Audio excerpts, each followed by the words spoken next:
everyone. Welcome back to Business English Desk. I'm Laura. And I'm Jamie. What is up, everyone? Oh my gosh. Okay, we are so pumped for today's episode because we're tackling something that honestly trips up even advanced English learners. Like people who've been studying for years still mix these up. Right? We're talking about two super common words, despite and although. Dun dun dun.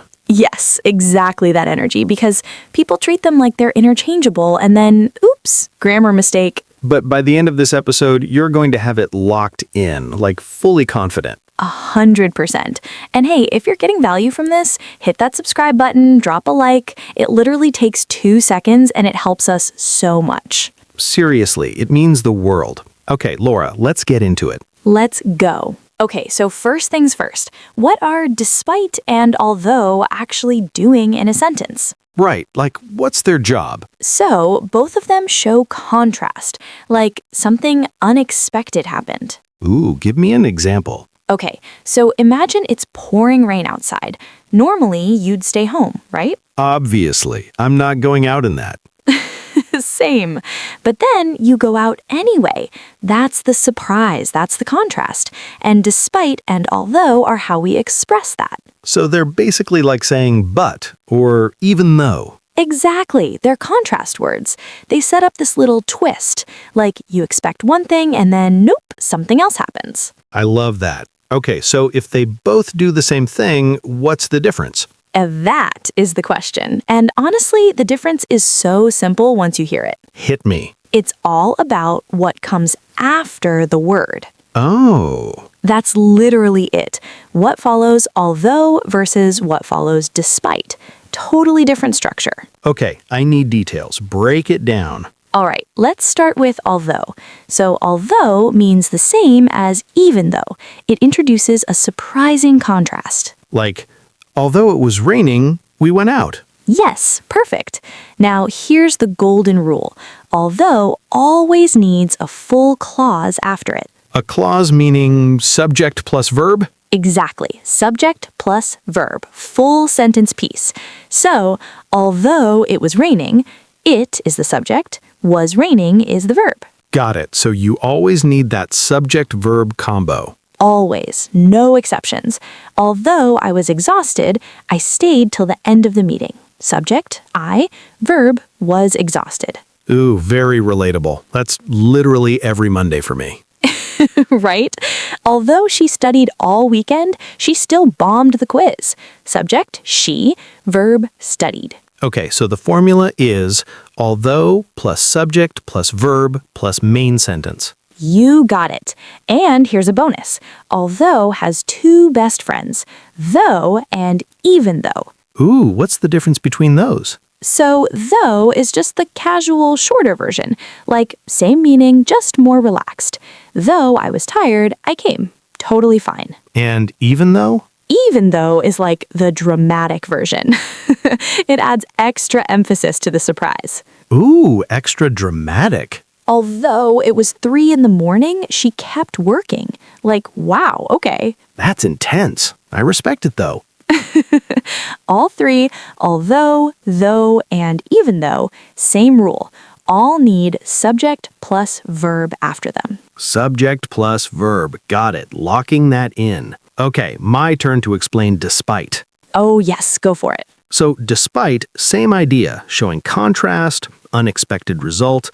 But here's the thing. Despite does not want a full clause. Nope. Just a noun or a noun phrase. That's it. Just the thing. No subject, no verb, just the noun. So instead of despite it was raining, wrong by the way, Hard no. you say despite the rain, just the rain, noun only. Beautiful. Simple. Despite the traffic, I made it on time. Traffic, noun, no verb. Despite her headache, she crushed the presentation. Headache, noun. Despite the pressure, they delivered amazing results. Pressure, noun. See the pattern? After despite, just a noun, just a thing. And in spite of, same exact thing as despite, just 3 words instead of 1. Just longer. But totally correct. Okay, but Laura, here's where it gets spicy. What about despite studying hard? That has a verb in there, right? Ooh, great point. Okay, so this is the special case. Despite can be followed by an ing verb. But why? I thought no verbs. Because the ing verb is acting like a noun. It's called a gerund. Oh, a gerund. So studying in despite studying hard, it's not really acting as a verb there. It's acting like a thing, a noun-like thing. So it's like despite the act of studying hard. Yes, exactly. Same with despite being tired, I finished the report. Being tired, noun-like chunk. Okay, that makes so much sense. But wait, can you say despite him studying hard? Nope. No subject before it. Not despite him studying, just despite studying. The ing word becomes the noun. Got it. No sneaky subjects hiding in there. Exactly. No sneaky subjects. Okay, let's put them head to head. This is where it all clicks. Okay, I'll say one with although, you flip it to despite. Let's go. Although he was nervous, he nailed the interview. Despite his nerves, he nailed the interview. See? His nerves, noun phrase. Although the coffee was cold, I drank it anyway. Despite the cold coffee, I drank it anyway. Cold coffee, noun phrase. Oh, that's so clean. Right? And the other direction. Despite the long commute, she's never late. Although the commute is long, she's never late. Added the commute is, subject plus verb. This is literally the whole skill. Turn the clause into a noun or turn the noun into a clause. It's like a little grammar puzzle. It is a grammar puzzle, and once you see it, you can't unsee it. Okay, real talk. Let's go through the mistakes people actually make because knowing what's wrong is just as important. Preach.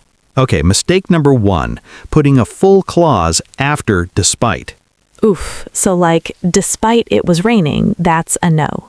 Hard no. You'd say either despite the rain or switch to although it was raining. Mistake number 2, putting just a noun after although. So although the rain, we went out. Nope. Although needs that full clause. Although it was raining, we went out. Give it the subject and verb it deserves. Mistake number 3, and this one is so common, saying despite of. Oh no.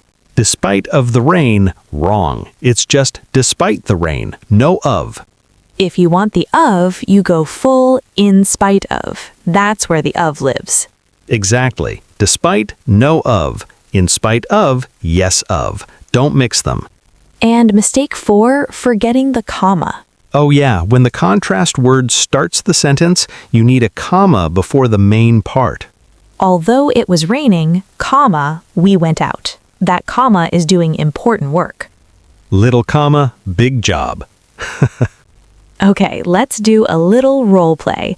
You and I just got back from a work trip that was kind of a disaster, but actually amazing.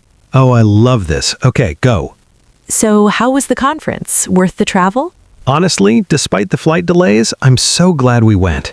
Right? Although the hotel was kind of sketchy, It was so sketchy. the sessions were incredible. Although I barely slept the whole time, I came back feeling energized. Despite the chaos, we got so much done. Despite being exhausted, I'd do it again. Although next time, I'm picking the hotel. Please, yes, you have full control. Did you catch that, everyone? Despite the flight delays, noun phrase. Although the hotel was sketchy, subject plus verb. Despite being exhausted, gerund. Acting like a noun. All correct. Natural conversation, real grammar. That's the goal. Okay, quiz time. Laura's going to give you a sentence starter and you have to decide, although or despite. Ready? Here we go. Dash, it was freezing outside, we went for a walk. It was freezing, subject plus verb, so although. Yes, although it was freezing outside, we went for a walk. Next one. Dash, the freezing temperature, we went for a walk. The freezing temperature, just a noun phrase, despite. Ding, ding, ding. Okay, dash, being nervous, she spoke confidently. Being nervous, gerund, acting like a noun, despite. Perfect. Last one. Dash, everyone told him not to, he quit his job. Everyone told him, subject plus verb, although. Yes, you guys are getting it. And here's your challenge for this week. Try this same quiz with your own sentences. Write 2 although sentences and 2 despite sentences from your own life. Drop them in the comments. We genuinely read them. We love seeing you practice. Okay, super quick recap before we go. Hit it. Although needs a full clause, subject plus verb. Think although has though in it, a complete thought needs a complete clause. Despite just needs a noun or noun phrase or an ing gerund. No full clause, no sneaky subjects. In spite of, same as despite, just a little longer. Though and even though, same as although. Though is casual, even though is extra dramatic. The drama queen of the group. And both words can go at the beginning or the middle of a sentence. The meaning stays the same. Just choose what sounds natural. That's honestly the whole thing. Simple when you break it down. Right? Okay, everyone. Thank you so much for hanging out with us today on Business English Desk. If this helped you, please like, subscribe, share it with a friend who's learning English. Leave us a comment with a sentence using despite or although. We want to see what you come up with. Keep practicing, keep showing up. And we will see you in the next one. Bye, everyone.